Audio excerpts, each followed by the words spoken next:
तो ब्रेक के बाद आपका एक बार फिर स्वागत है हमारी खास पेशकश चर्चा में। चर्चा के तहत अब हम बात करेंगे नूपुर का बयान, नमाज बाद घमासान। संदर्भ यह है कि 3 जून को देश ने कानपुर को दहकते हुए देखा था। बड़े पैमाने पर हिंसा हुई। हिंसा के बाद पहचान की गई किन लोगों ने इस हिंसा को अंजाम दिया गया, घर चिन्हित किए गए, बुलडोजर चलने की बात हुई, उसके बदले में धमकी की बात हुई। कुल मिलाकर लोगों को लगा तात्कालिक प्रतिक्रिया थी, अब मामला संभल जाएगा। लेकिन आज फिर जुमे का दिन था, शुक्रवार। मुसलमानों के लिए आज का दिन खासा महत्वपूर्ण रहता है। 1:30 बजे के करीब एक नमाज होती है जिसमें लगभग तमाम मुसलमान अपनी अपनी तरफ से कोशिश करते हैं कि वो मस्जिद में पहुंचे और सामूहिक नमाज का हिस्सा बने। लेकिन ये नमाज ही देश के लिए समस्या का सबब बन रही है। आज फिर इकट्ठा हुए और इकट्ठा होने के बाद इलाहाबाद से लेकर हावड़ा तक कुल मिलाकर 11 राज्यों में अलग अलग स्थानों पर तमाम तरीके से हिंसक वारदातों को अंजाम दिया गया।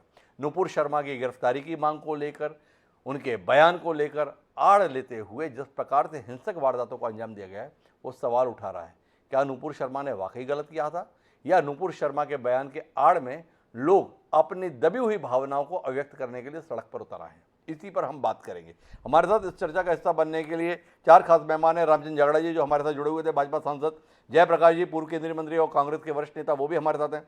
शमशेर खान पठान मुस्लिम स्कॉलर हमारे साथ में जुड़े हुए हैं, और साथ ही शमसुद्दीन इलियासी जी सऊदी अरब से हमारे साथ जुड़ने जा रहे हैं। आप सभी का स्वागत है। लेकिन इस महत्वपूर्ण मसले पर स्वागत भी करें, ये भी अपने आप में शब्द खराब सा लगता है। लेकिन रामचंद्र झगड़ा जी, शुरुआत आपसे ही करता हूँ। क्या आपको नहीं लगता है कि इस प्रकार की हिंसक वारदातों के लिए मूलतः आप ही जिम्मेदार हैं? नूपुर शर्मा ने एक बयान दिया और उसके बाद जिस तरीके से आपने नूपुर शर्मा से पल्ला झाड़ लिया, उसके बयान के संदर्भ में अपने आप को खारिज कर लिया, इसने हौसला बढ़ा दिया और इसीलिए अब इन प्रकार की वारदातों को अंजाम दिया जा रहा है। कितना अपराध बोध है आपको? देखिए हिमांशु जी, इसमें हमारे को दोषी ठहराना, ये मैं समझता हूँ पूरी पार्टी को आप दोषी ठहरा रहे हैं जी। ये गलत वर्जन है जी। किसी एक व्यक्ति विशेष ने कोई गलत बयानबाजी की। हम मानते हैं कि सभी धर्मों का हमें इज्जत करनी चाहिए, सभी धर्म गुरुओं की इज्जत करनी चाहिए, सभी पैगंबरों की इज्जत करनी चाहिए, सभी देवताओं की इज्जत करनी चाहिए। लेकिन किसी व्यक्ति विशेष ने कोई ऐसी बात कही जो किसी धर्म विशेष के लोगों को अच्छी नहीं लगी, उनकी भावनाओं को चोट पहुंची और उसके लिए पार्टी ने एक्शन ले लिया, उससे पल्ला झाड़ लिया, तो उसके बाद हिंसा का अर्थ क्या निकलता है कि हिंसा करने से उस बात का कौन सा समाधान हो गया? उस व्यक्ति को दंडित किया जाए कि व्यक्ति विशेष को, और उसके खिलाफ जो पार्टी ने पल्ला झाड़ लिया, कह दिया ये इसका व्यक्ति विशेष का बयान था और उसके खिलाफ कोई भी FIR दर्ज हो सकती है, कुछ भी हो सकता है। लेकिन उससे पत्थरबाजी और हिंसा करना और मस्जिदों के बाहर तांडव करना, ये इससे कौन सा मतलब हल होने वाला है? इससे तो समस्या और ज्यादा, देश में तनाव भी बढ़ेगा। चाहे वो प्रयागराज में हुई हो, चाहे वो बिहार में, झारखंड में हुई हो, कहीं भी हुई हो, वो तो आपस का एक तनाव भी बढ़ेगा। व्यक्ति विशेष है, उससे हमने पल्ला झाड़ लिया, उसने कोई गलत बात इतने बड़े पैमाने पर हिंसा हो रही है, इसे आप सायास मानते हैं या अनायास मानते हैं? आप एक सुनियोजित साजिश के तौर पर देख रहे हैं इसे, या आप मान रहे हैं एक तात्कालिक प्रतिक्रिया, इससे ज्यादा इसे महत्व नहीं दिया जाना चाहिए? देखो, ये कोई भी, अगर ये दुनिया के अंदर है, शब्दों से ही बहुत से विवाद हुए हैं। शब्दों का बड़ा सोच समझ के इस्तेमाल करना चाहिए, अपना जायका होता है, सोच समझ के परोसना चाहिए शब्द को भी, मैं इस बात को मानता हूँ। लेकिन उसके बाद जो हिंसा का तांडव करने वाले लोग हैं, ये ऐसे मौकों का फायदा उठाते हैं देश में अमन चैन को खत्म करने के लिए, भाईचारे को खत्म करने के लिए, देश की शांति को भंग करने के लिए। फिर ऐसे तत्व उसमें शामिल हो जाते हैं कि वो ऐसे मौकों की तलाश के अंदर रहते हैं और फिर उससे राष्ट्र का नुकसान होता है, पूरे देश का नुकसान होता है। हिमांशु जी, सबका नुकसान होता है। मेरे साथ में शमशेर खान पठान जी है, मैं जयप्रकाश जी के पास आऊंगा, लेकिन थोड़ा पठान साहब की बात आप दोनों महानुभावों के बीच में साझा करवाना चाहता हूँ। कल भी थे पठान साहब हमारे साथ में, हम नफरत की दीवार के संदर्भ में बात कर रहे थे, नफरत की खाई के संदर्भ में बात कर रहे थे। तो पठान साहब ने कहा कि कुल मिलाकर समस्या की जड़ RSS है, उसको खत्म कर दो, सारा मामला ठीक हो जाएगा। RSS को कभी इस प्रकार की हिंसक वारदातें करते हुए मैंने देखा नहीं। शमशेर खान पठान साहब, जिस तरीके से जुमे की नमाज के बाद में पूरे देश में जो दृश्य दिखाए रहे हैं आपके धर्म से जुड़े हुए लोग, क्या कहेंगे? इसमें RSS कहीं दिखाई दे रहा है आपको? ये जो पत्थर चल रहे हैं, लाठियां चल रही हैं, बम फोड़े जा रहे हैं, क्या कहेंगे? पर्दे के पीछे रहते हैं, वो दिमाग वाले लोग हैं, वो अच्छा नहीं है। वो लोग दिमाग का इस्तेमाल करते हैं, दलितों को आगे ढकेलते हैं, जी, को आगे ढकेलते हैं, मुसलमान दुश्मन तुम्हारे, जी। उनको आगे भेज के दंगे कराते हैं और पीछे सेफ रहते हैं ये लोग। जी very very very danger people, जी तेरे टेररिस्ट ऑफ द कंट्री। जी। और ये कौन अरे है मैं- जो आज तमाम मस्जिदों के बाहर निकलकर पत्थर फेंक रहे हैं, उन्माद बजा रहे हैं? प्रयागराज में एडीजी घायल है, आईजी घायल है, एसपी घायल है, कलेक्टर घायल है, रांची में आदमी मारा गया, कई दर्जन लोग घायल हो गए, कर्फ्यू लगा हुआ है, धारा 144 लगी हुई है। क्या कहते हैं आप? बहुत ही मासूम लोग हैं। आंसू में गुस्सा है, थोड़ा जज्बाती है। क्यों गाली दे हमें कोई भाई? कितना बर्दाश्त करे हम? रिएक्शन आया है, नहीं जी। आना चाहिए था, सब्र करना चाहिए था। बर्दाश्त करो थोड़ा सा जी। और सबक सीखो। अगली बार नहीं करेंगे, अगली बार दंगे नहीं होने देंगे, अगली बार नूपुर जैसे लोग को टीवी पे नहीं बिठाएंगे, मुसलमान के खिलाफ में नहीं बोलेंगे। ये अहद कर लो अभी आप। तो ये हम लोगों को ठीक करने के लिए संदेश है। इस प्रकार की हिंसक वारदातें जो दी जा रही हैं, वो गुस्सा है लोगों का, प्रतिक्रिया है, और इसके माध्यम से संदेश दिया जा रहा है जरा ठीक से रहो। जयप्रकाश जी, क्या कहते हैं आप इस पूरे हालात पर? देखिए, भारतवर्ष में हिंसा का कोई स्थान ना है, ना था, ना रहेगा। जी हिंसक होना हर व्यक्ति के लिए बुरा है, जी देश के लिए बुरा, व्यक्तिगत तौर से भी बुरा है। जी हिंसा में तो हमेशा नुकसान होगा। जी देश की जंग आजादी की लड़ाई में बापूजी ने यही तो कहा था, मैं हिंसात्मक आंदोलन चलाऊंगा, और हिंसा के वो विरोधी थे, जी देश आजाद करवाया। लेकिन मैं एक बात कहना चाहूंगा डॉक्टर साहब, जी जिस तरीके से जब भी किसी प्रदेश में चुनाव होते हैं, भारतीय जनता पार्टी ये धार्मिक उन्मादों को लेकर के, आप पिछले मैं 2 महीने से देख रहा हूं जी कि टीवी के ऊपर सिवाय पाकिस्तान, मुसलमान, हिंदू, राम राम, हम कहते हैं हम ही हिंदू हैं, राम को हम भी मानते हैं। अब रामलला जी का मंदिर का शिलान्यास किया। मैं देखता हूं कि आरएसएस के प्रमुख ने जिस तरीके से देश की जनता को कहा कि हर जगह भाई मस्जिद मत तोड़ो, जी ये कहीं कहीं शिवलिंग तो निकल ही जाते हैं, तो आरएसएस भी उब चुकी है। मैं पठान साहब से कहना चाहूंगा, अब इन कामों से पठान साहब, इनकी पार्टी भी के जो वरिष्ठ नेता हैं भारतीय जनता पार्टी के, जो एक विचारधारा से जुड़े हुए लोग हैं, जी जो देश की एकता और अखंडता को चाहते हैं, जो जिनमें कहते हैं ना राष्ट्रवाद की, राष्ट्रीयता की बार बार बात करते हैं, वो इस तरह की बातों को कोई भी पसंद नहीं करेगा। और मैं व्यक्तिगत तौर से भी इस बात के खिलाफ हूं। जैसे हमारे मित्र रामचंद्र जी जांगड़ा सांसद साहब ने कहा कि भाई हमने उसको पार्टी से निकाल दिया, सजा दे दी। रामचंद्र जी, ये प्लान स्कीम से आपकी पार्टी के लोग करते हैं, आप उनसे संबंध विच्छेद कर लेते हैं। आपको एक किस्सा सुनाता हूं।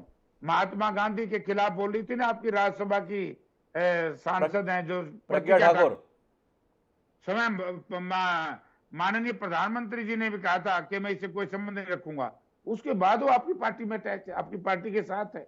जी तो इस तरीके से आपकी पार्टी भी ये बात बंद करे। अगर असली मायने में आप ये चाहते हैं देश में दंगे ना हो, ये सही है नहीं कि तो आप केवल भाजपा को ही दोषी मानते हैं, या इस देश में एक बड़े वर्ग को शिकायत है जयप्रकाश जी कि ये जो मुस्लिम तबका है ये स्वभाव से बेहद हिंसक है? ये बताने की कोशिश भी देश में एक बड़ा वर्ग करता है कि इन लोगों के तो आतंक के संदर्भ में, हिंसा के संदर्भ में विषय आग्रह रहता है। अब जुमे की नमाज वस्तुतः है क्या? वस्तुतः इबादत का विषय है, खुदा को याद करने का विषय है, एक पाक कार्य है।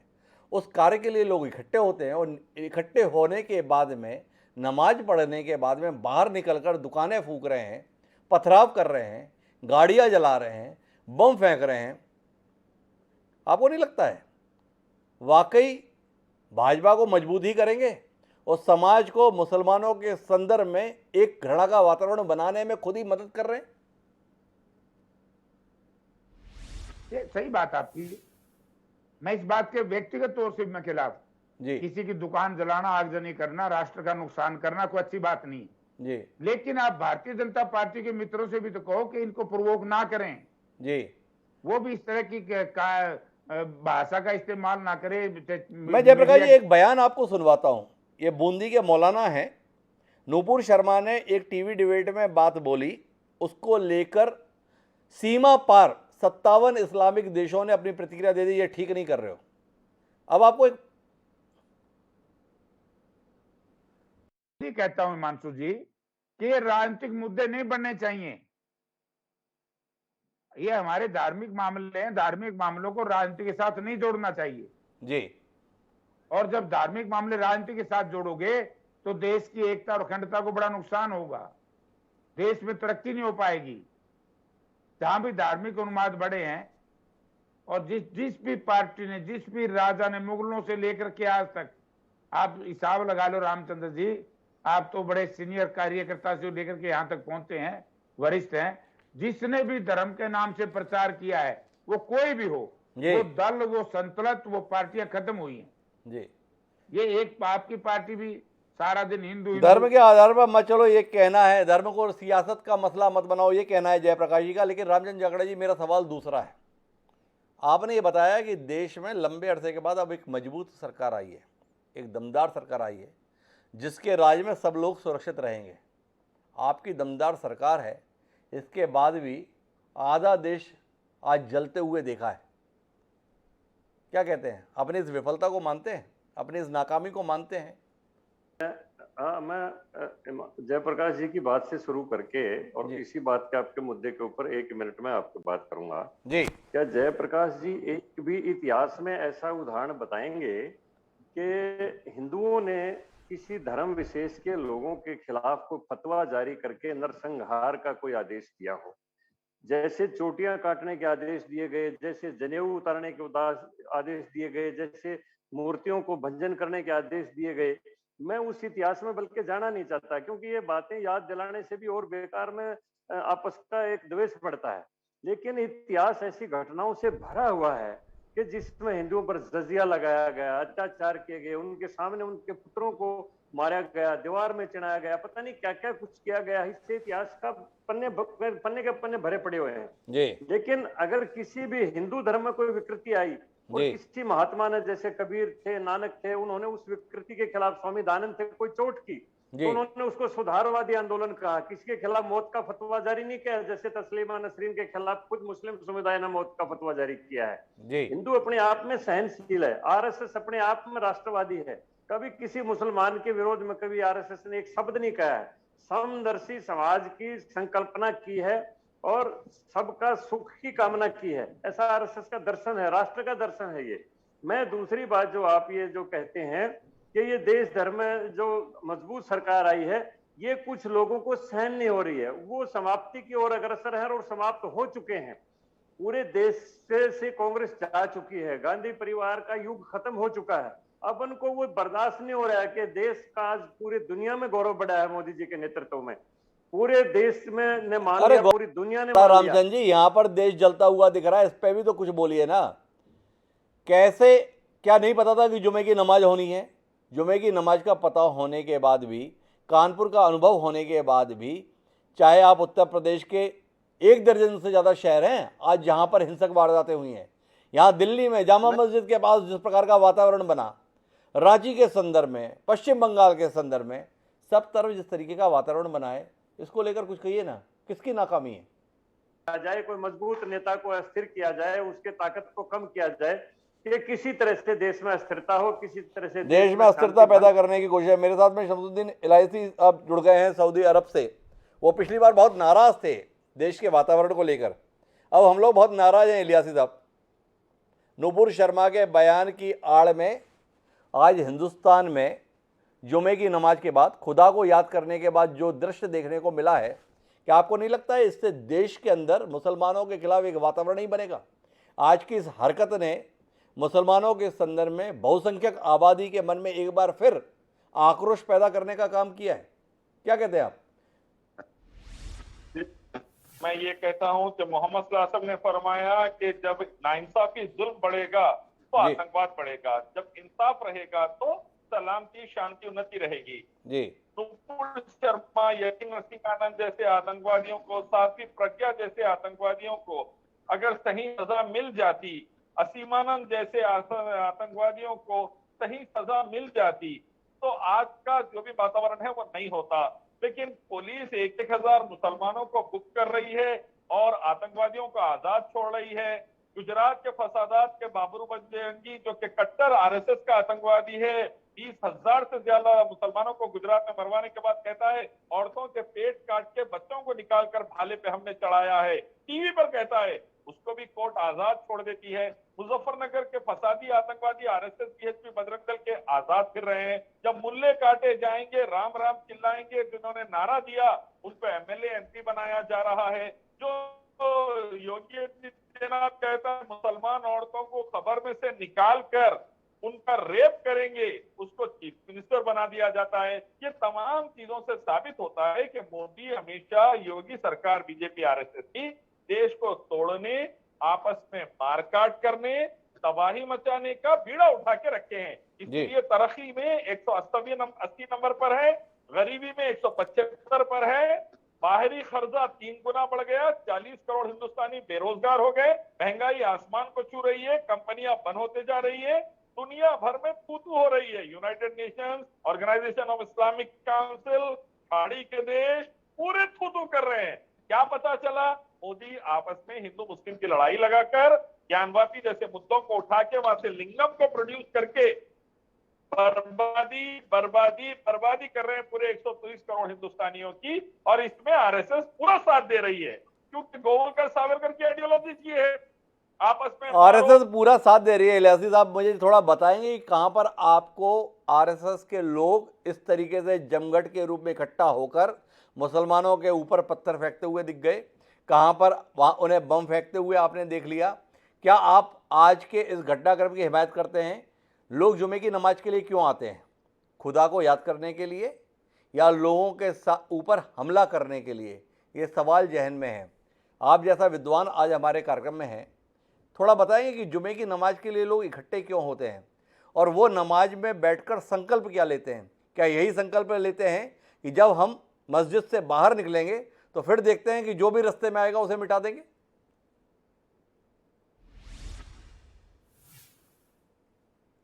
जी इलियासी साहब।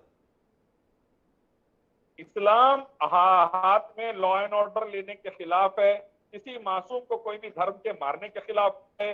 जो भी ये हरकत कर रहा है उसको बराबर सजा दीजिए, चाहे अब्दुल्ला हो, रमेश हो, डेविड हो, सतपाल सिंह हो, कड़ी निंदा और कड़ा एक्शन उनके खिलाफ लीजिए। लेकिन हजार हजार मुसलमानों को योगी बुक कर रहे हैं कानपुर में, और तमाम हिंदू आतंकवादी, आरएसएस के आतंकवादी, हिंदुत्व आतंकवादी आजाद फिर रहे हैं। ये डेंजरस है। आरएसएस वालों ने क्या किया गुजरात में मासूम मुसलमानों औरतों के साथ, दुनिया जानती है। मुजफ्फरनगर के फसादात में दुनिया जानती है, मणिपुर आसाम के फसादात में दुनिया जानती है।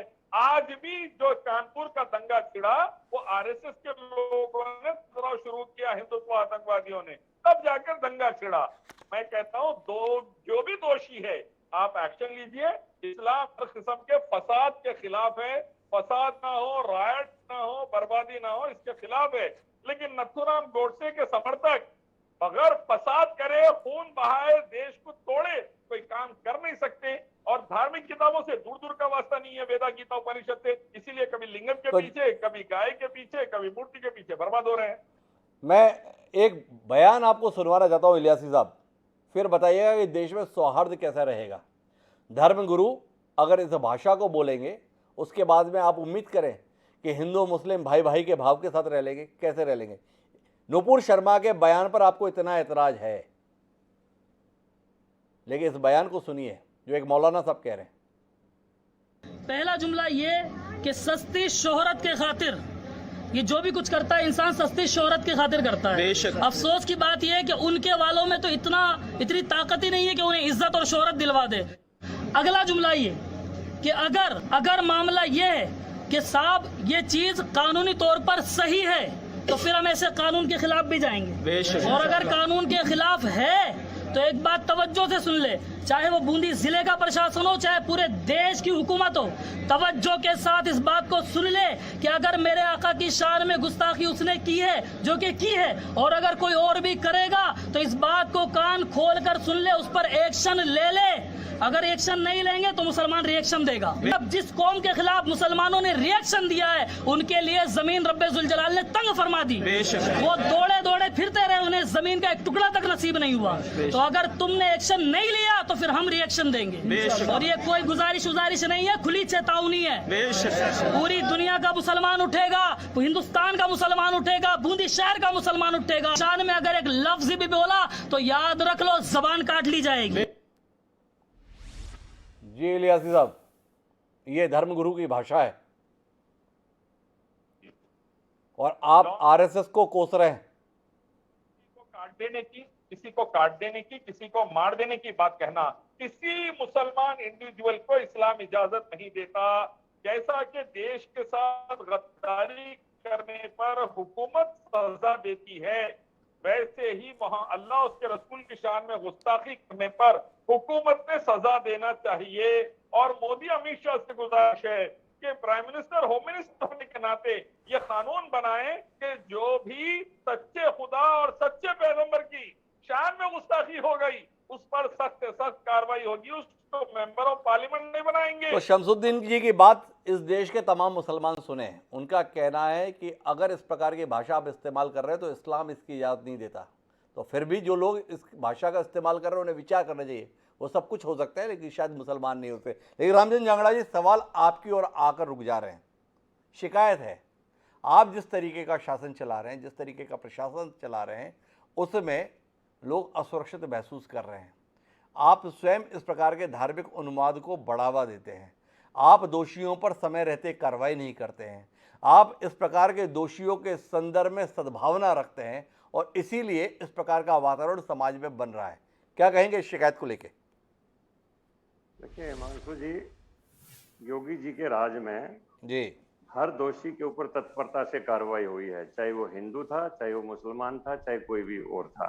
जी आपने देखा होगा कि किसी को भी, चाहे वो माफिया ग्रुप था, चाहे को भू माफिया था, चाहे को आतंकवादी था, चाहे कोई समाज में विद्वेष पैदा करने वाला था, हिंदू समाज, किसी हिंदू में और मुसलमान में कोई भेदभाव नहीं किया गया। गुंडागर्दी को मिटाने के लिए हर आदमी के खिलाफ एक्शन लिया गया है, इसमें कोई भेदभाव नहीं किया गया है। ऐसा ही गुजरात में मोदी जी के समय में हुआ। आज गुजरात के मुसलमान से पूछिए, वो कहते हैं कि हम पहले से सुखी हैं, हमें तो इस्लामिक शिक्षा दी जाती थी, हमें तो इंजीनियर और डॉक्टर बनने के लिए तो कभी प्रेरित किया ही नहीं जाता था।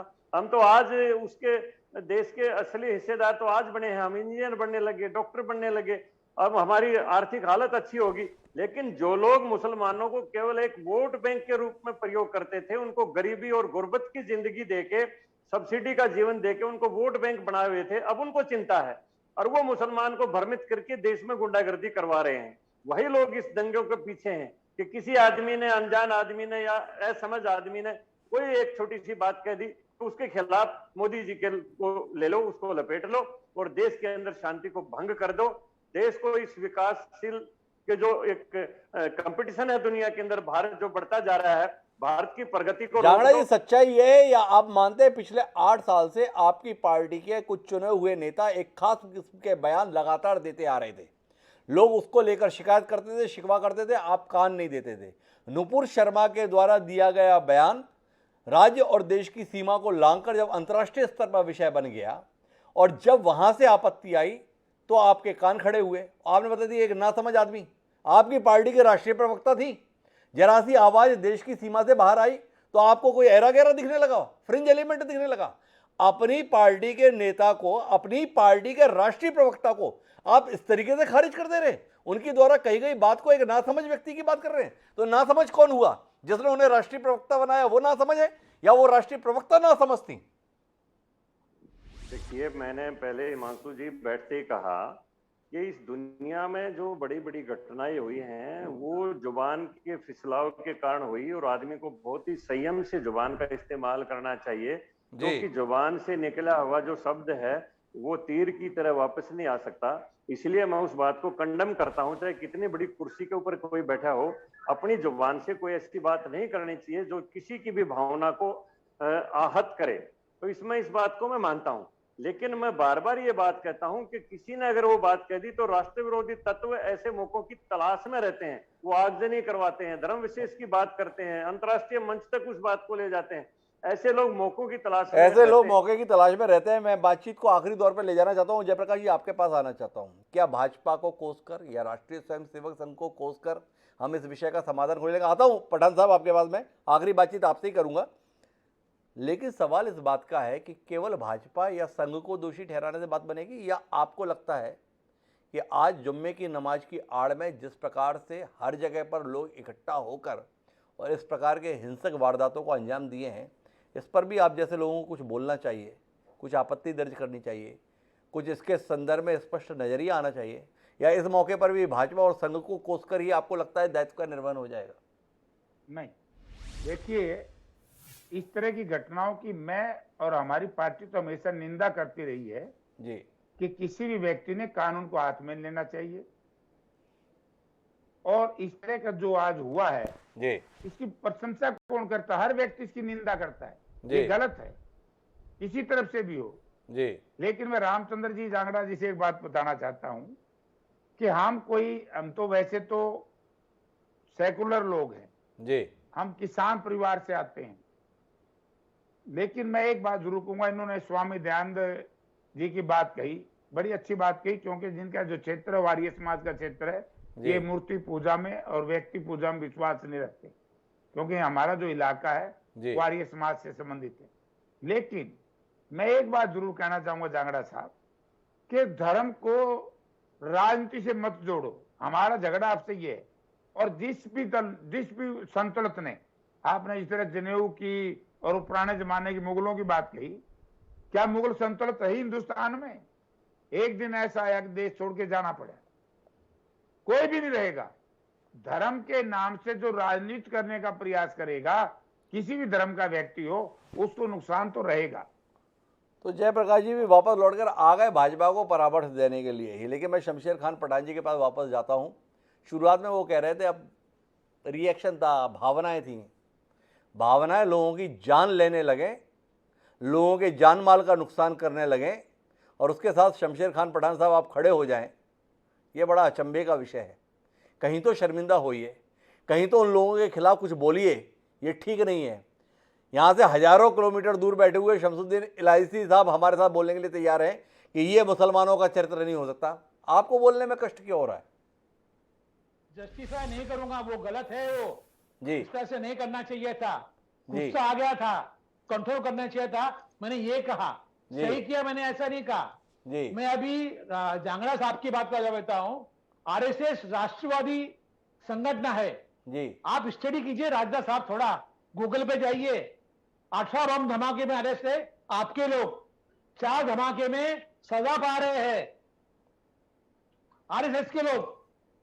ऐसे लोग राष्ट्रवादी कहलाएंगे जिन्होंने 18 बम धमाके किए? आज नफरत कौन फैला रहे? आरएसएस फैला रही है, संघ परिवार पूरा फैला रहा आप है। 4 लोगों का नाम उल्लेखित करके आरएसएस के संदर्भ में बात कर रहे हैं, और यहाँ पर 40 जगहों पर मुसलमानों ने आगजनी की है। दोनों में अगर तुलना की जाएगी तो कहाँ पहुंचेंगे? कुल मिलाकर देश का माहौल इस समय वाकई खतरनाक हो रहा है। ये बड़ी महत्वपूर्ण बात है, और इस महत्वपूर्ण बात पे सबसे ज़्यादा जो ध्यान देने वाली बात है वो इलियासी साहब की है, जिन्होंने ये कहा कि इस प्रकार की बातों को इस्लाम इजाज़त नहीं देता। क्या जो इस देश के तमाम मुसलमान हैं वो इलियासी साहब जैसे धर्मगुरु की बात पर ध्यान देंगे और इस बात को महसूस करेंगे कि इस प्रकार से आम लोगों के साथ हिंसा का व्यवहार उस धर्म का अपमान करना है जिसके वो सबसे बड़े उपासक होने की बात कहते हैं, जिस खुदा को मानने की बात कहते हैं, उस खुदा के संदर्भ में ही सर झुकाने वाला काम वो कर रहे हैं, जिसके तहत वो सड़क पर इस प्रकार की आगजनी को अंजाम दे रहे हैं। शुक्रवार को बड़ा पाक दिन माना जाता है, उसे नापाक करने की कोशिश देश में होती हुई हम देख रहे हैं। ये सिलसिला रुकना चाहिए, और जहाँ तक बात रही सरकार की, सरकार को समय रहते ऐसे कदम उठाने चाहिए ताकि देश की इस बड़ी आबादी के मन में देश की हुकूमत के प्रति विश्वास पैदा हो। देश की हुकूमत के प्रति अगर विश्वास रहेगा तो ऐसे दृश्यों को रोक पाना शायद बड़ा मुश्किल होगा। क्या सरकार ऐसा करेगी? इसके संदर्भ में हमें इंतजार रहेगा। आप सभी मेहमानों का धन्यवाद इस चर्चा का हिस्सा बनने के लिए। समय है अब आज के शेर का। हमारा आज का शेर इन आशंकाओं को लेकर कुछ इस तरीके से अपनी भावनाओं को व्यक्त करता है कि नाम पे मजहब के जमघट है लोगों का, नाम पे मजहब के जमघट है लोगों का। शहर में शायद दंगा होने वाला है। परविंदर शोक ने धर्म या मजहब के संदर्भ में जो आशंका अपने शेर के माध्यम से जाहिर की थी, उसे हम अपने सामने घटित होते हुए देख रहे हैं। हर शुक्रवार देश में एक आशंका पैदा कर रहा है। यह सिलसिला रुकना चाहिए। अगर नहीं रुकेगा तो नतीजे बहुत खतरनाक होंगे और दोनों पक्षों के लिए होंगे। यह साफ तौर पर महसूस हो रहा है। क्या दोनों पक्ष इस बात को महसूस कर पाएंगे और उसको महसूस करके सही कदम उठा पाएंगे? ये जानने में दिलचस्पी रहनी चाहिए हम सबकी। बहरहाल अब मुझे दिया याद, कल फिर मिलेंगे नए विषय के साथ। तब तक के लिए सदा प्रणाम।